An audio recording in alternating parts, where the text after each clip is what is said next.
ರಾಜಧಾನಿ ಬೆಂಗಳೂರಿನ ಜನರಿಗೆ ಈಗ ಮತ್ತೊಂದು ಬೆಲೆ ಏರಿಕೆಯ ಬಿಸಿ ತಟ್ಟಿದೆ. ಕಾವೇರಿ ನೀರಿನ ದರ ಏರಿಕೆಯ ಮುನ್ಸೂಚನೆ ಮೊನ್ನೆನೇ ಸಿಕ್ಕಿತ್ತು. ಈಗ ಅದು ಅಧಿಕೃತ ಆಗಿದೆ. ಆ ಮೂಲಕ ರಾಜ್ಯ ಸರ್ಕಾರ BWSSBನ ಬೇಡಿಕೆ ಏನಿತ್ತು ಅದನ್ನು ಒಪ್ಪಿಕೊಂಡಿದೆ. ಸ್ಲ್ಯಾಬ್ ವೈಸ್ ಚೇಂಜಸ್ ಮಾಡಿಕೊಂಡಿದ್ದಾರೆ.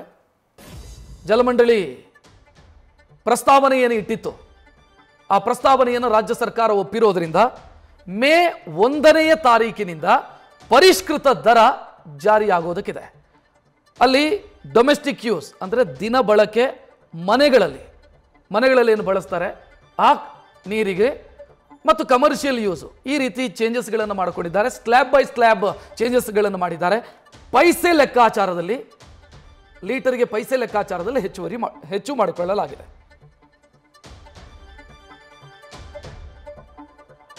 ಇನ್ನು BWSSBಯ ಅಧ್ಯಕ್ಷ ರಾಮ್ ಪ್ರಸಾದ್ ಮನೋಹರ್ ಅವರನ್ನ ನಮ್ಮ ಪ್ರತಿನಿಧಿ ಪ್ರಗತಿ ಶೆಟ್ಟಿ ಮಾತನಾಡಿಸಿದ್ದಾರೆ. ನೋಡೋಣ. ಕಳೆದ 11 ವರ್ಷಗಳಿಂದ ಬೆಂಗಳೂರಿನಲ್ಲಿ ನೀರಿನ ದರ ಏರಿಕೆ ಆಗಿರಲಿಲ್ಲ. ಕೊನೆಗೂ ಈಗ ನೀರಿನ ದರ ಏರಿಕೆ ಆಗಿದ್ದು ಈ ಬಗ್ಗೆ ಮಾಹಿತಿಯನ್ನ ಕೊಡೋದಕ್ಕೆ ನನ್ನ ಜೊತೆಗೆ BWSSB ಅಧ್ಯಕ್ಷರಾಗಿರುವಂತಹ ರಾಮ್ ಪ್ರಸಾದ್ ಮನೋಹರ್ ಅವರಿದ್ದಾರೆ. ಅವ್ರನ್ನ ಮಾತನಾಡಿಸ್ತಾ ಹೋಗ್ತಾನೆ. ಸರ್, ನೀರಿನ ದರ ಏರಿಕೆ ಆಗಿದೆ. ಸಾಮಾನ್ಯವಾಗಿ ಎಷ್ಟು ಜನರಿಗೆ ಇದು ಹೊರೆ ಆಗುತ್ತೆ ಅಂತ? ಈಗ ನಾನು ಆಗಲೇ ಹೇಳಿದ ಪ್ರಕಾರ ಜಲಮಂಡಳಿ 2014ರಲ್ಲಿ ನೀರಿನ ದರವನ್ನು ಹೆಚ್ಚು ಮಾಡಿದೆ. ಅದಾದಮೇಲೆ 11 ವರ್ಷಗಳ ಕಾಲ ಕಳೆದ ಮೇಲೆ ಈಗ ನಾವು ಮಾಡ್ತಾ ಇದ್ವಿ. ಹಾಗಾಗಿ 11 ವರ್ಷಗಳ ಕಾಲ ಆದಮೇಲೆ ಹಲವಾರು ವಸ್ತುಗಳು ಹೆಚ್ಚುವರಿಯಾಗಿದೆ. ಈಗ ಎಲೆಕ್ಟ್ರಿಸಿಟಿ ಖರ್ಚು 3 ಪುಟ ಇಂಕ್ರೀಸ್ ಆಗಿದೆ.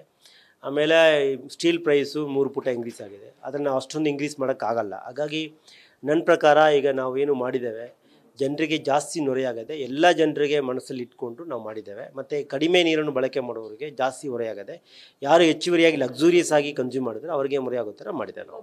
ಸರ್, ಈಗ ಒಬ್ಬ ಕಾಮನ್ ಮ್ಯಾನ್ಗೆ 200 ರೂಪಾಯಿ ಏನಾದರೂ ಬಿಲ್ ಬರ್ತಾ ಇದ್ರೆ ಆತನಿಗೆ ಈಗ ಎಷ್ಟು ಹೊರೆ ಆಗ್ಬೋದು ಅಂತ? 200 ರೂಪಾಯಿ ಬಿಲ್ ಬರೋವನಿಗೆ 220ರಿಂದ 230 ರೂಪಾಯಿ ಜಾಸ್ತಿ ಆಗುತ್ತೆ. ಅಂದರೆ 20ರಿಂದ 30 ರೂಪಾಯಿ ಜಾಸ್ತಿ ಆಗುತ್ತೆ.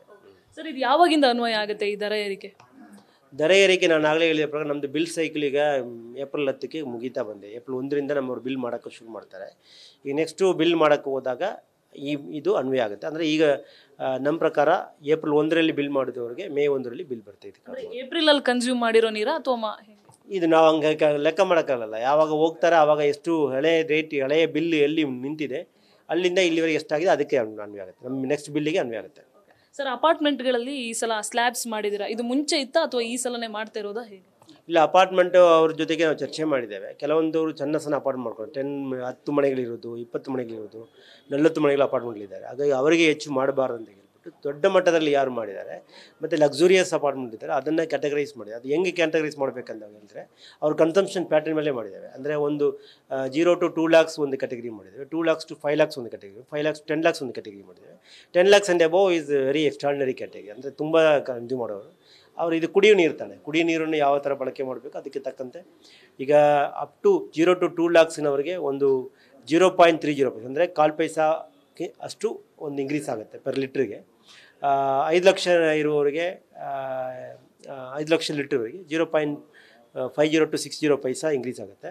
10 lakhsವರೆಗೆ 1 ಪೈಸಾ ಪರ್ ಲೀಟ್ರಿಗೆ ಇಂಕ್ರೀಸ್ ಆಗುತ್ತೆ. ಅದಕ್ಕೆ ಮೇಲೆ ಇರುವವರಿಗೆ ಲಕ್ಸುರಿಯಸ್ ಕನ್ಸಂಪ್ಷನ್ ಇದೆ. ಅದರಿಗೆ ಡೊಮೆಸ್ಟಿಕಲ್ಲಿ ಏನು 1 ಲಕ್ಷಕ್ಕೆ ಈಕ್ವಲೆಂಟ್ ಆಗಿ ವಸೂಲಿ ಮಾಡ್ತೀವಿ ಅಷ್ಟು ಈಕ್ವಲ್ ಟ್ಯಾಪ್ ಮಾಡ್ತೀವಿ. ಸರ್, ಇನ್ಮೇಲೆ ಪ್ರತಿ ವರ್ಷ ಕೂಡ ದರ ಏರಿಕೆ ಆಗುತ್ತಾ? 3% ಹೆಚ್ಚಳ ಅಂತ ಹೇಳಿದ್ರಿ, ಅದಕ್ಕೆ ಯಾವ ರೀತಿಯಾದಂತಹ ನಿಯಮ ಇರುತ್ತೆ ದರ ಹೆಚ್ಚಳ? ಆ್ಯಕ್ಚುಲಿ ನಿಮಗೆ ಈಗ ನಾನು ಆಗಲೇ ಹೇಳಿದ ಪ್ರಕಾರ 11 ವರ್ಷ ಆಗಿದೆ ದರ ಏರಿಕೆ ಮಾಡಿ. ಹಾಗಾಗಿ ಈ ಥರ ಒಂದೇ ಸರಿ ನಾವು ದರ ಏರಿಕೆ ಹೆಚ್ಚು ಮಾಡೋಕ್ಕಾಗಲ್ಲ. ಇದರಿಂದ ಆರ್ಥಿಕವಾಗಿ ಭಾಳಷ್ಟು ತೊಂದರೆಗಳನ್ನು ಕಳೆದ 11 ವರ್ಷಗಳಾಗಿ ಜಲಮಂಡಳಿ ಅನುಭವಿಸಿದೆ. ಹಾಗಾಗಿ ಇನ್ನು ಮುಂದೆ ಕೂಡ ಜನರಿಗೂ ಕೂಡ ಒಂದೇ ಸರಿ ಪಾಸ್ ಮಾಡೋಕ್ಕಾಗದಿರೋದ್ರಿಂದ ನಮ್ಮ ಅಡ್ಮಿನಿಸ್ಟ್ರೇಟಿವ್ ರಿಫಾರ್ಮ್ಸ್ ಕಮಿಷನ್ ಅವರು ಸನ್ಮಾನ್ಯ ವಿಜಯಭಾಸ್ಕರ್ ಸಾಹೇಬ್ರವರ ಒಂದು ನೇತೃತ್ವದಲ್ಲಿ ನಡೆದಿತ್ತು. ಅವರು ಕೂಡ ಜಲಮಂಡಳಿಯಲ್ಲಿ 3-4 ವರ್ಷ ಕೆಲಸ ಮಾಡಿದವರು. ಅವರ ಒಂದು ಶಿಫಾರಸು, ಅವ್ರದ್ದು ಕಮಿಟಿ ಒಂದು ಶಿಫಾರಸಿದೆ, ಅದು ಸರ್ಕಾರಕ್ಕೆ ಕೊಟ್ಟಿರೋ ವರದಿಯನ್ನು ಸರ್ಕಾರ ಕೂಡ ಅನುಮೋದನೆ ಮಾಡಿದೆ. ಅದರಂತೆ 3% ಎವ್ರಿ ಇಯರು ಆಟೋಮೆಟಿಕ್ ಆಗಿ ಏಪ್ರಿಲ್ 1ರಿಂದ 3% ಇಂಕ್ರೀಸ್ ಆಗುತ್ತೆ. ಅಂದರೆ ಎಷ್ಟು ವರ್ಷದವರೆಗೂ ಆ ಥರ ಏನಿಲ್ವಾ ಸರ್? ಹೆಂಗೆ? ಇಲ್ಲ, ನಾವು ಯಾವಾಗವರೆಗೆ ಜಲಮಂಡಳಿ ಇರ್ತದೆ ಆವಾಗವರೆಗೆ ಹೋಗ್ತಾ ಇರ್ತದೆ. ಆಮೇಲೆ ಆವತ್ತಿನ ಡೇಟಿಗೆ ಏನಿದೆ ಅದನ್ನ ನಿರ್ಧಾರ ಆವತ್ತಿನ ತೊಗೊಳ್ತಾರೆ. ಇವತ್ತು ಅಸಾನ್ ಟುಡೇ ಎವ್ರಿ ಇಯರ್ ಮಾಡಬೇಕಂತ ತೀರ್ಮಾನ ತೆಗೆದುಕೊಂಡಿದೆ. ಇದಿಷ್ಟು BWSSB ಅಧ್ಯಕ್ಷರಾಗಿರುವಂತಹ ರಾಮ್ ಪ್ರಸಾದ್ ಮನೋಹರ್ ಅವರು ನ್ಯೂಸ್ ಫಸ್ಟ್ಗೆ ಹೇಳ್ತಾ ಇರುವಂತಹ ಮಾಹಿತಿ. ಒಟ್ಟಾರೆಯಾಗಿ ನಷ್ಟದ ನೆಪದಲ್ಲಿ ದರ ಏರಿಕೆಯ ಹೊರೆಯಂತೂ ಜನಸಾಮಾನ್ಯರ ಮೇಲೆ ಬಿದ್ದಿರುವಂತದ್ದು ಸತ್ಯ. ಕ್ಯಾಮರಾಮನ್ ಮಂಜುನಾಥ್ ಹೊಸಕೋಟೆ ಜೊತೆ Pragati Shetty, News First Bengaluru. News First ನಿರ್ಭೀತಿಯಿಂದ ನಿಮ್ಮ ಪರವಾಗಿ.